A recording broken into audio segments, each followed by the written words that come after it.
wabarakatuh. Perkenalkan, nama saya Sarandila Saputra. Kali ini saya akan menjelaskan anatomi manusia. Materinya sebagai berikut, yaitu ada tulang, otot, saraf, dan juga sendi. Bab yang pertama, tulang. Tulang rangka manusia. Di bagian tulang ada tulang selangka. Ini yang di bagian depan dulu, yaitu ada tulang selangka, tulang lengan atas, tulang telapak ibu jari, tempurung lutut, tulang pergelangan kaki, tulang jari kaki, tengkorak, tulang wajah, tulang belikat, tulang dada, tulang rusuk, tulang belakang, tulang paha, tungkai bawah, tulang kering, tulang betis, tulang lengan atas, tulang pengumpil, dan tulang hasta. Tulang berfungsi sebagai alat untuk meredam mendistribusikan gaya atau tegangan yang ada padanya. Perkembangan tulang dirangsang oleh dinamika gerakan tulang. Tulang yang besar dan panjang selalu mempunyai bentuk berlubang yang berfungsi untuk memberikan perbandingan yang seimbang terhadap beban yang terjadi pada tulang tersebut. Tulang terbagi menjadi dua, yaitu bentuk tulang dan jenis tulang. Bentuk tulang terbagi menjadi 4, yaitu ada tulang pendek, tulang pipi, tulang tidak beraturan. Jenis tulang terbagi menjadi 2, tulang rawan, tulang sejati.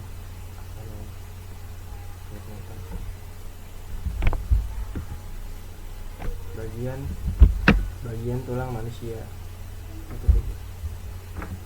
Bagian tulang manusia ada bagian tulang pipa, tulang pipi, tulang tidak beraturan.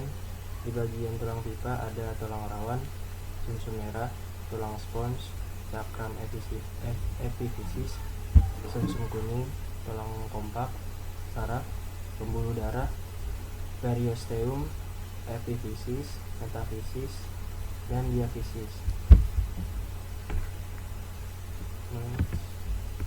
Struktur tulang, yaitu ada osteosit, lacuna, canaliculi, saluran Hackers, ada periosteum, pembuluh darah, tulang kompak, trabecula, periosteum, tulang kompak, dan tulang spons. Jenis tulang ada tulang keras dan juga tulang rawan. Tulang tengkorak manusia, di dalamnya ada tulang ubun-ubun, tulang kepala belakang, tulang pelipis, tulang pipi, tulang bahi, tulang baji, tulang air mata, tulang hidung, rahang atas, dan juga rahang bawah. Tulang belakang, tulang dada, dan tulang rusuk. Di tulang belakang manusia ada tulang atas, 7 ruas tulang leher, 12 ruas tulang punggung, 5 ruas tulang pinggang, dan tulang kelangkang dan tulang ekor. Di bagian dada ada kepala tulang dada, badan tulang dada, tulang rusuk sejati, tulang rusuk palsu, tulang rusuk melayang, tulang dada, dan tulang rusuk manusia. Tulang anggota gerak atas dan bawah. Di anggota gerak atas ada tulang lengan atas, tulang pengumpil, tulang hasta, tulang pergelangan tangan, tulang jari tangan.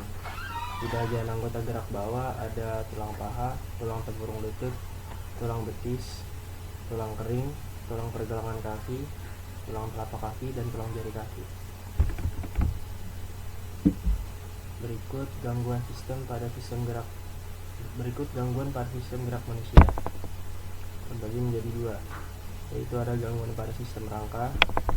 Gangguan sistem rangka terbagi menjadi 4, yaitu ada gangguan fisik, gangguan fisiologis, gangguan persendian, yang termasuk dislokasi, terkilir, antikilosis, dan artritis. Gangguan tulang belakang ada skoliosis, kifosis, lordosis, dan subluxasi. Di gangguan fisik ada fraktura, grand stick, dan comminuted. Di gangguan fisiologis ada rakitis, mikrosefalus, dan osteoporosis. Gangguan pada sistem otot ada atrofi, hipertrofi, hernia abdominalis, tetanus, distrofi otot, dan miastenia gravis. Bab 2. Otot. Fungsi otot. Fungsi otot untuk pergerakan tubuh, menghasilkan panas ketika otot berkontraksi. Sistem muskulus otot, yaitu sistem otot terdiri dari otot, fascia, dan tendon. Otot membentuk 43% berat badan, sepertiganya merupakan protein tubuh, dan setengahnya tempat terjadinya aktivitas metabolik saat tubuh istirahat. Proses vital dalam tubuh seperti kontraksi jantung, kontraksi pembuluh darah, bernapas, peristaltik usus terjadi karena adanya aktivitas otot.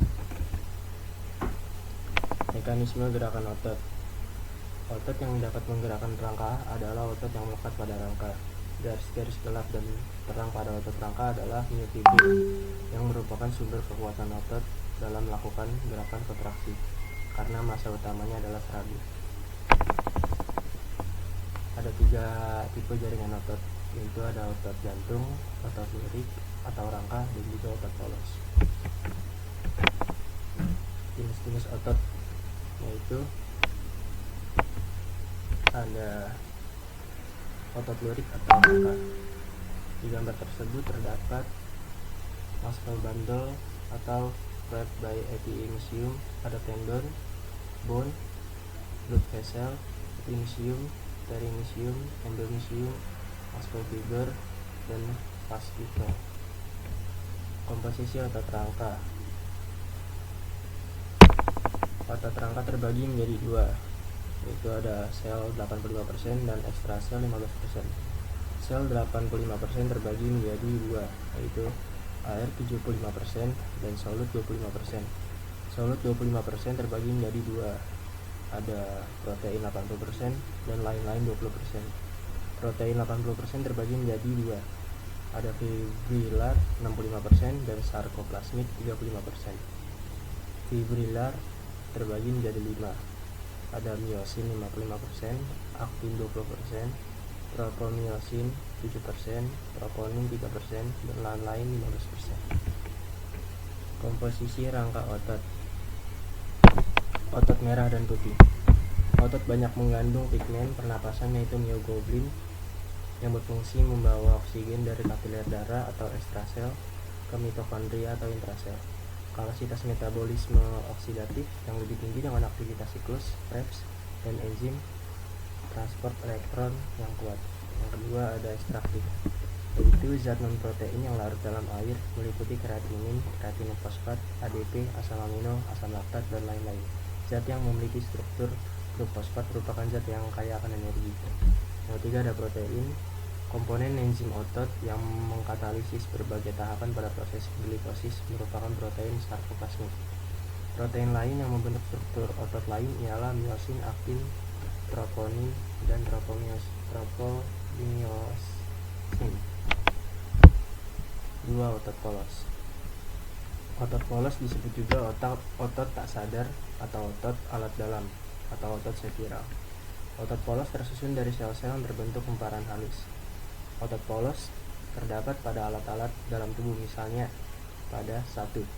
Dinding saluran pencernaan, 2. Saluran pernapasan, 3. Pembuluh darah, 4. Saluran kencing dan kelamin.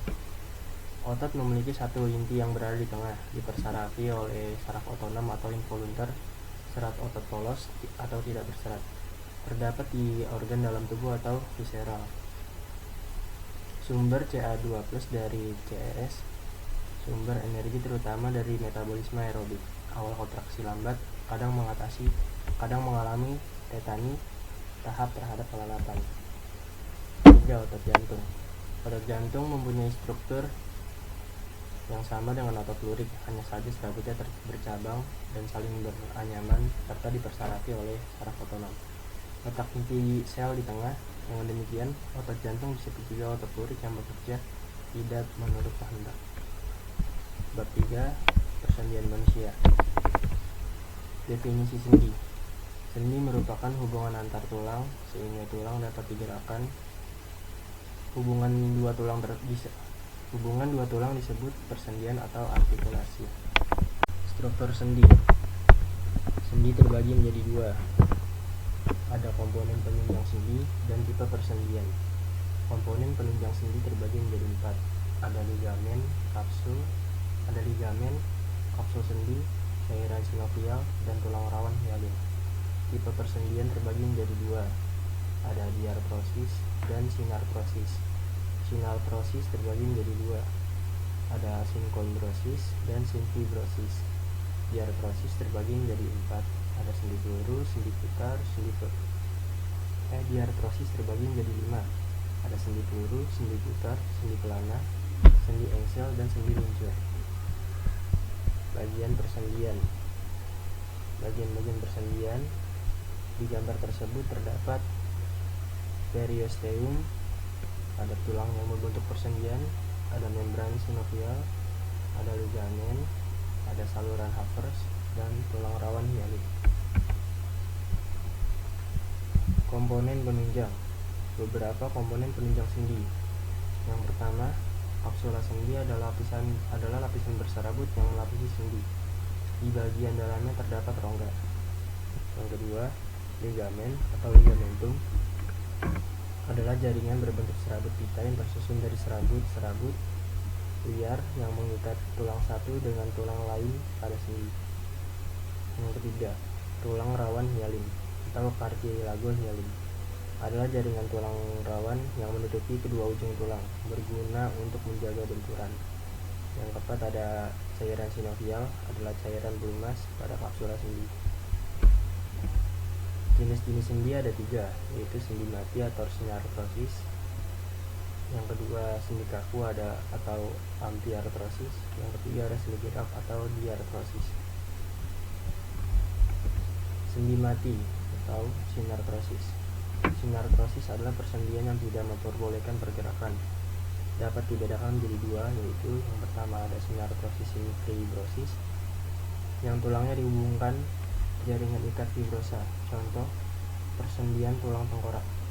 Yang kedua ada sinartrosis sinkondrosis, yang dihubungkan oleh tulang rawan, contohnya adalah hubungan antar segmen pada tulang belakang.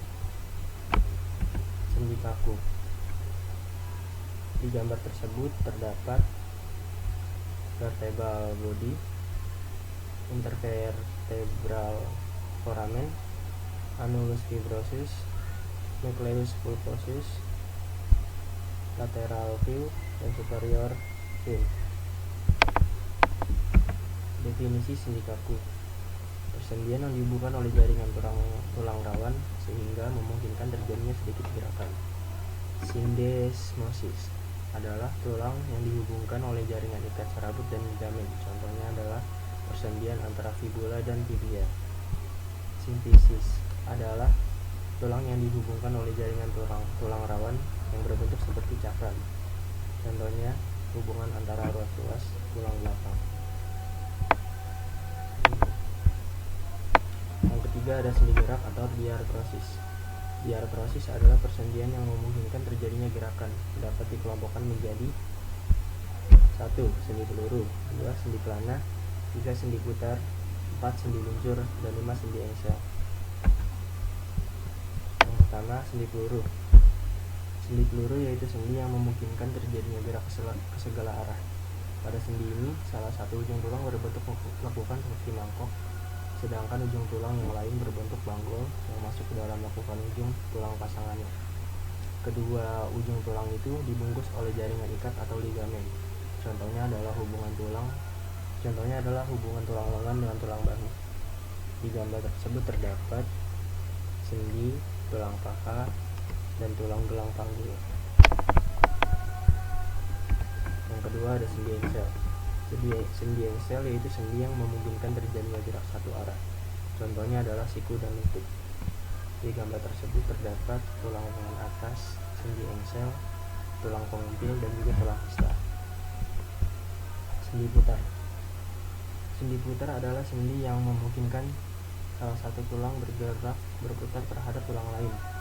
Contohnya hubungan antara tulang atlas dan tulang pemutar. Dan di gambar tersebut terdapat tulang hasta dan pengumpil. Sendi geser. Sendi geser yaitu sendi yang memungkinkan terjadinya sedikit gerakan bergeser. Contohnya adalah hubungan telapak tangan dan tulang pergelangan tangan. Di gambar tersebut terdapat palmaris ligamen. 5. Sendi pelana. Sendi pelana adalah sendi yang memungkinkan terjadinya gerak dua arah. Contohnya adalah hubungan tulang ibu jari dan tulang telapak tangan. Dan di gambar tersebut terdapat tulang telapak tangan atau metakarpal. Yang kedua ada tulang pergelangan tangan atau karpal. Ligamen. Ligamen berfungsi untuk membentuk bagian sambungan dan menempel pada tulang. Ligamen berfungsi untuk mencegah adanya dislokasi dan sekaligus berfungsi untuk membatasi rentang gerakan. Hal tersebut disebabkan oleh sifat ligamen yang tidak elastis dan dapat meregang di bawah gaya regang atau tension tertentu. Di gambar tersebut terdapat anterior cruciate ligamen rupture. Gangguan pada persendian. Yang pertama adalah dislokasi. Disebabkan karena pergeseran sendi dari kedudukan semula karena jaringan gantungnya atau ligamentumnya sobek. Yang kedua, ankylosis. Disebabkan karena adanya suatu keadaan persendian yang tidak dapat digerakkan seolah-olah menyatu. Yang ketiga, terkilir. Adalah tertariknya ligamentum ke posisi yang tidak sesuai, tetapi sendi tidak bergeser. Terkilir dapat terjadi karena gerakan tiba-tiba atau gerakan yang jarang dan sulit dilakukan. Yang keempat ada artritis. Adalah peradangan yang terjadi pada sendi. Artritis dapat dibedakan menjadi 4 sebagai berikut. Artritis gout atau terjadi karena adanya timbunan asam urat pada sendi-sendi kecil terutama jari-jari tangan. Sebagai akibatnya, ruas jari-jari membesar. Yang kedua ada osteoartritis, yaitu menipisnya tulang rawan sehingga mengalami degenerasi. Akibatnya terjadi gangguan pada saat sendi digunakan. Yang ketiga ada artritis ekskudatif, yaitu terisinya rongga sendi oleh cairan yang disebut getah radang. Penyakit ini terjadi karena serangan kuman. Yang keempat ada artritis sika, adalah berkurangnya minyak sendi yang menyebabkan rasa nyeri saat tulang digerakkan. 4. Sistem saraf manusia. Sistem saraf ada sistem pengendali dan sistem informasi yang terintegrasi, berfungsi menerima data dan mengolahnya, menentukan respon, dan memberi perintah ke setiap organ tubuh untuk melakukan tindakan yang penting demi keadaan homeostatis. 3 fungsi sistem saraf. 1. Menerima informasi. Yang kedua, mengkomunikasikan informasi antar sistem saraf perifer dan sistem saraf pusat. 3. Mengolah informasi. 4. Mengantarkan informasi. Sistem saraf manusia terbagi menjadi 2, yaitu sistem saraf pusat yaitu susunan saraf pusat dan susunan saraf tepi. Susunan saraf pusat terbagi menjadi 2, yaitu ada otak atau encephalon dan sumsum tulang belakang atau medula spinalis. Otak atau encephalon terbagi menjadi 4, yaitu otak cerebrum, otak besar atau cerebrum, otak tengah atau encephalon, otak kecil atau cerebellum, dan sumsum lanjutan atau medula oblongata. Susunan saraf tepi terbagi menjadi 2, yaitu saraf sadar dan saraf tak sadar atau otonom. Saraf sadar terbagi menjadi 12 pasang saraf tepi kranial dan 31 pasang saraf tepi spinal. Saraf tak sadar terbagi menjadi 2, yaitu saraf simpatik dan saraf parasimpatik. Sistem saraf tersusun atas 2 tipe sel, yaitu neuron dan glia. Di gambar tersebut terdapat dendrit, inti sel atau nukleus, badan sel, akson, selubung mielin, sel Schwann, nodus Reinfeldt, dan sinapsis. Variasi antar neuron atau basic neuron types. Di gambar tersebut terdapat bipolar atau interneuron, ada unipolar atau sensory neuron, ada multipolar atau motoneuron, dan pyramidal cell. Glia tidak meneruskan informasi tetapi membantu fungsi neuron. Tipe-tipe glia adalah astrocyte, mikroglia, oligodendrosit, dan Schwann cell. Dan yang terakhir ada radial glia. Neuron, sistem saraf yang terdapat pada tubuh manusia terdiri atas unit-unit terkecil yang disebut neuron atau sel saraf. Neuron terdapat dalam tubuh manusia, jumlahnya triliunan. Neuron adalah sel yang mempunyai kemampuan menerima impuls dan menghantarkan impuls. Setiap neuron terdiri atas 3, yaitu yang pertama badan sel atau penerima rangsang, yang kedua dendrit atau penyedia bahan makanan untuk sel saraf, yang ketiga akson atau membawa rangsangan dari badan sel ke sel saraf lain. Selaput mielin, lapisan lemak berwarna putih melapisi akson sebagai isolator elektrik. Yang ketiga, tidak semua sel mengandung mielin. Fungsinya adalah meningkatkan kecepatan sinyal saraf akson. Dan di gambar tersebut terdapat sel saraf, dendrit, sel bodi, node of Ranvier, akson terminal, nucleus, axon, myelin sheath, dan Schwann cell. Mekanisme penjalaran impuls sampai di akson. Yang pertama ada impuls sampai di akson presinaps. Yang kedua, saluran ion Ca terbuka. Yang ketiga, ion Ca masuk, translokasi vesikel. Yang keempat, eksositosis atau keluarnya transmitter ke celah sinaps. Yang kelima, neurotransmitter berikatan dengan reseptor. Yang keenam, efek eksitatori atau menghantar, atau inhibitori atau menghambat impuls. Nervous system terbagi menjadi 2, yaitu central NS dan peripheral NS. Central NS terbagi menjadi 2, yaitu brain dan spinal cord. Brain terbagi menjadi 3, forebrain, midbrain, dan hindbrain.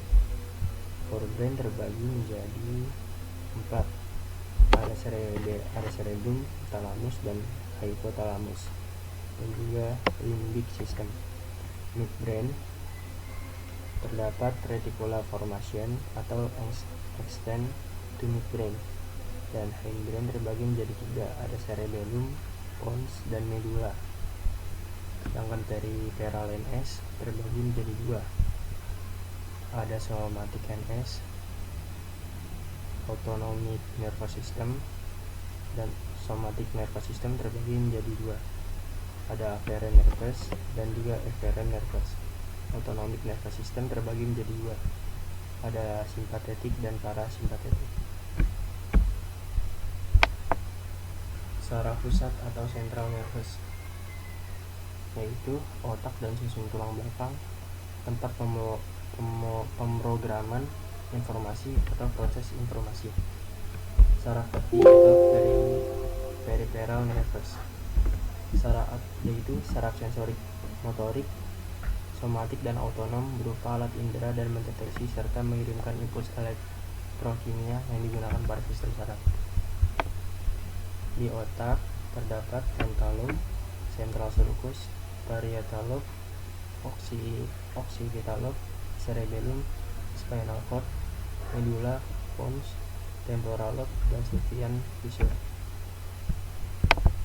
Otak terdiri atas 3 bagian, yaitu ada cerebrum atau otak besar, yang kedua ada cerebellum atau otak kecil, yang ketiga ada brainstem atau batang otak. Otak besar atau cerebrum. Otak besar mengisi penuh bagian depan rongga tengkorak dan terdiri dari 2 belahan atau hemisfer besar, yaitu belahan kiri dan kanan. Setiap belahan mengendalikan bagian tubuh yang berlawanan. Otak kecil atau cerebellum. Otak kecil berperan sebagai pusat keseimbangan, koordinasi kegiatan otak, koordinasi kerja otot dan perangkat. Otak tengah atau mesencephalon. Otak tengah berfungsi menyampaikan impuls antara otak depan dan otak belakang, kemudian antara otak depan mata. Sumsum tulang belakang atau medulla spinalis memiliki fungsi penting dalam tubuh. Fungsi tersebut yaitu menghubungkan impuls dari saraf sensorik ke otak dan sebaliknya, menghubungkan impuls dari otak ke saraf motorik. Saraf tepi perifer. Sistem saraf tepi merupakan bagian dari sistem saraf tubuh yang meneruskan rangsangan impuls. menuju sistem saraf pusat dan dibedakan menjadi dua, yaitu satu, saraf sadar adalah otak ke sistem saraf somatik atau mengendalikan bisep dan otot sadar lainnya. Yang kedua, saraf tidak sadar, yaitu meski detak jantung. Jika olahraga, otak bekerja menuju sistem saraf otonom, meningkatkan detak jantung lebih cepat. Sistem saraf perifer. Terdapat 31 pasang saraf spinal atau serabut motorik sensorik menyebar pada ekstremitas dan dinding tubuh. 12 pasang saraf kranial atau serabut motorik saja, sensorik saja, atau campuran keduanya menyebar di daerah leher dan kepala. Selesai. Terima kasih. Wassalamualaikum warahmatullahi wabarakatuh.